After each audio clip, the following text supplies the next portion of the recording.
हमें जो चीज पसंद आ जाती है हम खरीद लेते हैं। तुम्हारा लक्ष्मी नगर हमको बहुत पसंद है। वहां युवराज के साथ हम बहुत बड़ा कॉम्प्लेक्स बनाना चाहते हैं। ये सूटकेस के अंदर 3 करोड़ रुपए कैश है और तुम्हारे सामने ये एग्रीमेंट के साथ 2 करोड़ का चेक है। दाम बिल्कुल बराबर है म्यूनिसिपैलिटी के वैल्यूएशन के हिसाब से। अब इस एग्रीमेंट पे साइन करो, खोखे उठाओ और ऐश करो। मगर ये मुझे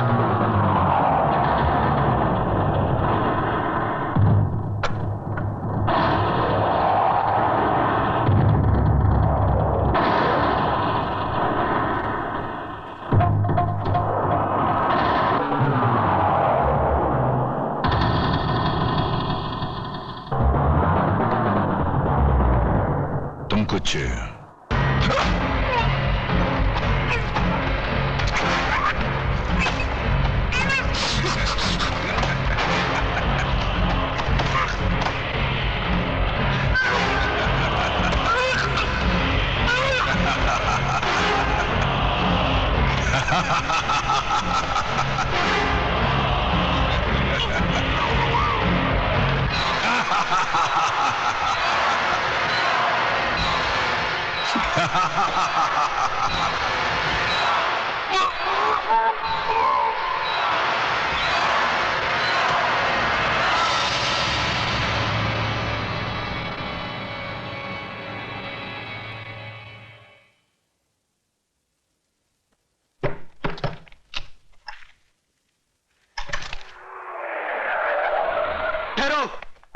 लाश को कोई भी हाथ नहीं लगाएगा। यह पुलिस केस है। यादव, फोटोग्राफ्स लो।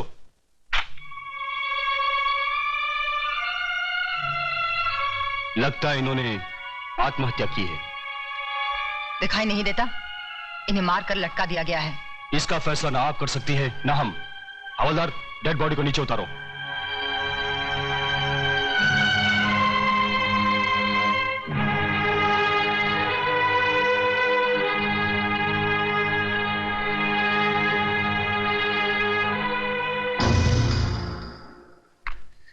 देखिए इंस्पेक्टर, देखिए, है क्या इनके गले पर कोई निशान? हर आदमी जब आत्महत्या करता है तो उसके गले पर निशान होते हैं, उसकी जबान बाहर निकल आती है। साफ साफ नजर आ रहा है कि इन्हें मारकर लटका दिया गया है। मेघा जी प्लीज, आप हमें हमारी कार्रवाई पूरी करने दीजिए। हाँ करो, कार्रवाई करो। अरे इस्माइल भाई साहब को साहब के लिए चाय बोलो, कुर्सी लाओ, लिखो जो जी में आए वो लिखो और बाद में डाल देना पुलिस थाने के किसी गोडाउन में सड़ने के लिए जहां लाखों के सड़ रहे। लिखो लिखो। इस तरह गर्म होने से कोई फायदा नहीं। जो हो चुका सो हो चुका। लक्ष्मीदास जी की मौत का मुझे भी अफसोस है। अरे बाबा ज्यादा अफसोस मत करो, मेरा धनिया उठ जाएगा कहीं। Mister Pratap, please shut your mouth and keep quiet. What do you mean keep quiet? What do you think about yourself? हाँ, ये खाकी वर्दी पहन ली, ऊपर टोपी पहन ली, हो गए कानून के रखवाले। अरे कानून यहां से जानो, यहां से जताओ। पहले अपने खून में बहती हुई बेईमानी को मिटाओ। निकले कार्रवाई करने।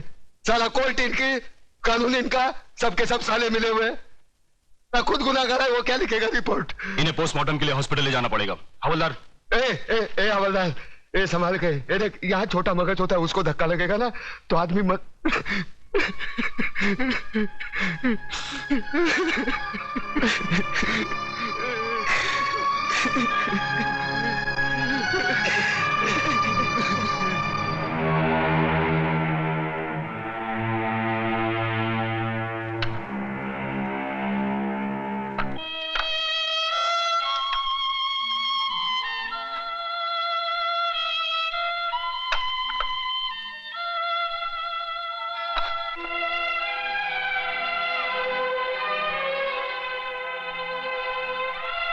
मुखाग्नि के लिए आइए।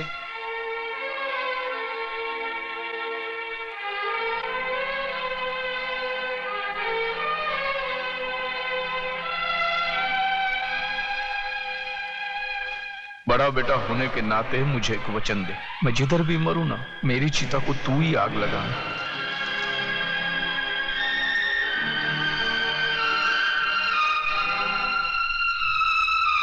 प्रताप, बापू की इच्छा पूरी करते।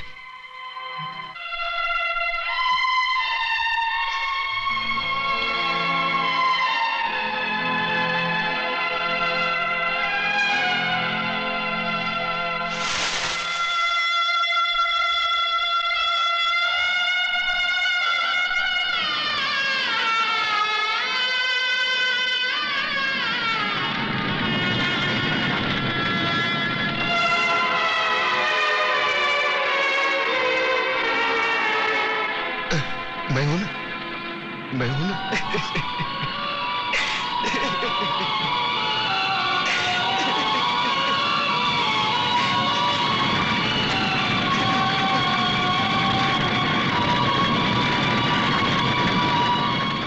क्या बकवास कर रहे हो तुम? तुम्हारे बाप का खूनी हूं मैं? हाँ, तुम्हारे वजह से मेरे बापू की जान गई। बापू ने मुझे जो कुछ भी बताया था वो कानून के सामने तुम्हें गुनहगार साबित करने के लिए भले काफी ना हो, लेकिन मेरी आंखें खोलने के लिए काफी है। आज से वो सारे रिश्ते खत्म हो गए जो पैसे की लालच में तुमने हमसे जोड़े थे। ठहरो तुम।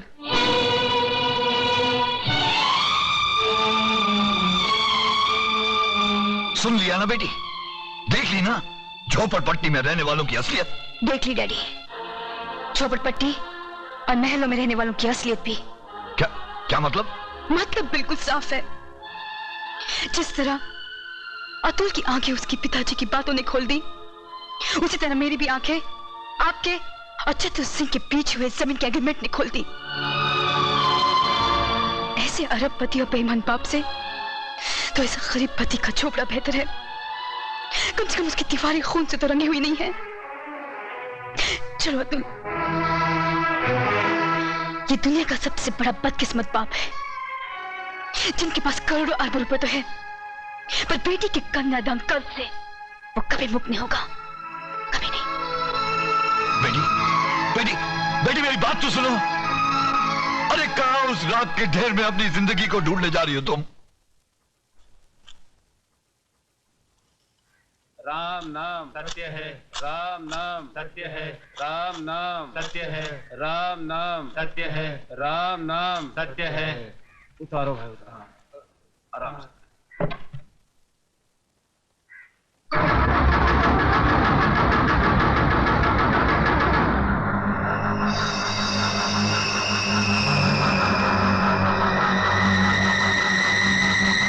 प्रताप, क्या है? ये वही आदमी जो उस दिन बापू से मिलने आया था।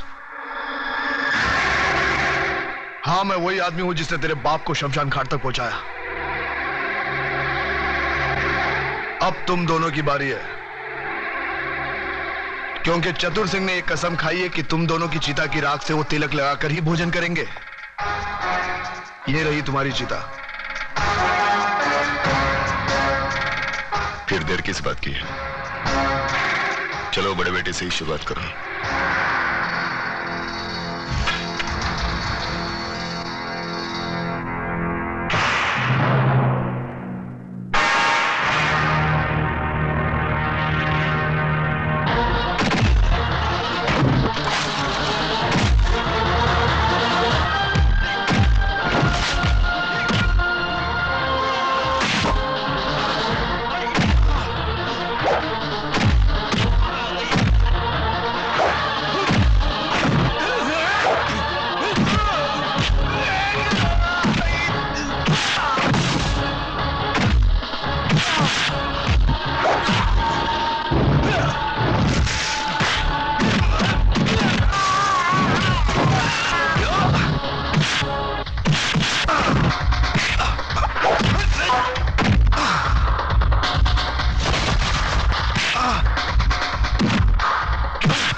अरे घबराते क्यों हो देशमुख?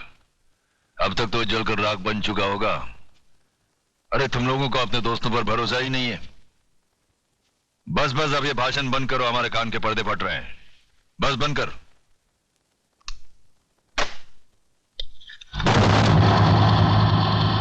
रामदीन, कौन कौन बोल रहा है? चिल्ला मत और मेरी बात अच्छी तरह से अपने भेजे में उतार ले। तूने मेरी राख मंगवाई थी टीका लगाने के लिए, मैंने तेरे भड़वों की राख भेजी है, पूरे बदन को लगा ले। ठंडा कर, अपना भेजा ठंडा कर। चतुर सिंह के आदमियों की चिता जलाना तुम जैसे पागलों की बस की बात नहीं है। ठंडा कर। यकीन नहीं आता तो उस राख को मसल कर देख, तेरे पालतू कुत्ते की निशानियां उसमें मौजूद है।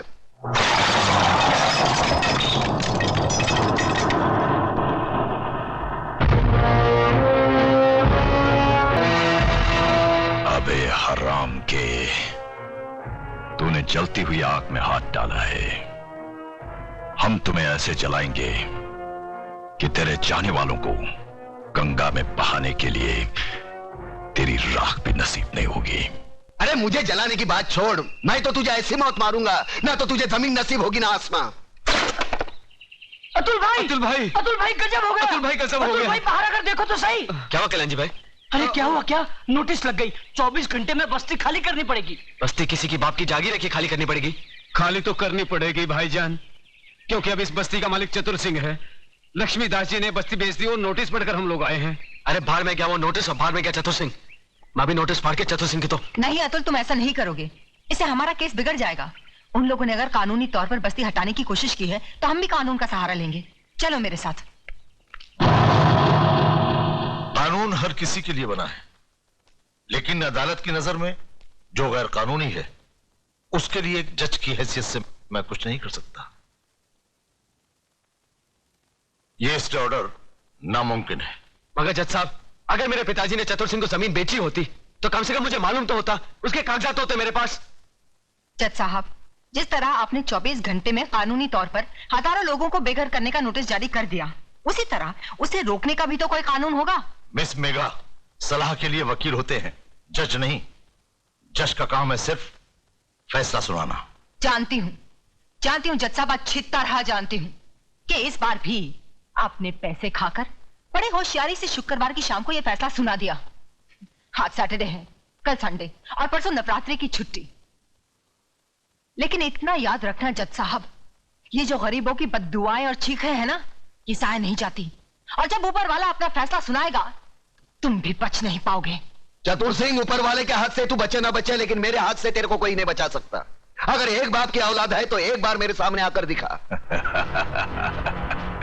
तू भौंकता बहुत है आराम के, और भौंकने वाले कुत्ते हमें पसंद नहीं। अगर अपने बाप की औलाद है तो आ जाना महालक्ष्मी चौक पे। हम हर साल नवरात्रि को मां की पूजा करने वहां जाते हैं। अरे जितनी मन्नतें मांगनी है आखिरी बार मांग ले, ये तेरी जिंदगी की आखिरी पूजा होगी। क्या? चतुर सिंह का खून? ओ खुदाया, ओरी बाबा, दादा का खून हो गया। किसने किया खून? अरे छोड़ो ये सब बातें, मुझे तो चिंता यह है कि शहर का क्या होगा, हम सब का क्या होगा। बहस मत करो कमिश्नर। जो आदमी चतुर सिंह जैसे खतरनाक आदमी की चिता जला सकता है, वो तो हमको कभी भी शमशान घाट पहुंचा सकता है। मगर ऐसा हरगिज नहीं होगा सर। सुनो कमिश्नर, कल टीवी सेंटर में जनता की अदालत प्रोग्राम में हम सब लोगों का इंटरव्यू है। ऐसा बंदोबस्त होना चाहिए वहां पर कि परिंदा भी पर ना मार सके, समझे?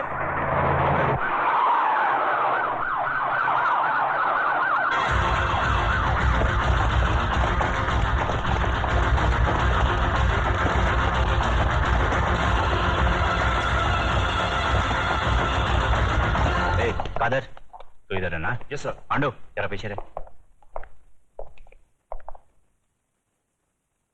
आज जनता की अदालत में जनता के सामने जनता के प्रतिनिधि मंत्री श्री बबन राव देशमुख, विपक्ष के नेता श्री चंद्रसेन आजाद, कानून के रक्षक इंस्पेक्टर सत्यवादी दुबे, न्यायमूर्ति श्री हुक्म अली जाबिर तथा इस शहर के सबसे बड़े बिल्डर मिस्टर योगराज अपराधी के रूप में यहाँ मौजूद हैं।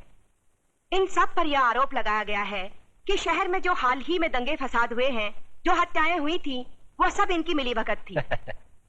क्या ये सच है देशमुख जी? लोग आजकल राजनीति को, कानून को और पुलिस को गांधी जी के 3 बंदर कहते हैं। वो बंदर जिनके सामने सब कुछ होते हुए भी न कुछ सुनते हैं, न देखते हैं और न कुछ कहते हैं। देखिए साहब, हमारे यहाँ लोकशाही है और लोकशाही में हर किसी को कुछ भी पूछने का और कहने का पूरा अधिकार होता है। मैं आपकी इस बात से बिल्कुल सहमत नहीं हूं। अगर ऐसा होता तो दूसरे राज्यों की तुलना में हमारे राज्य में चारों ओर इतनी शांति कभी नहीं होती।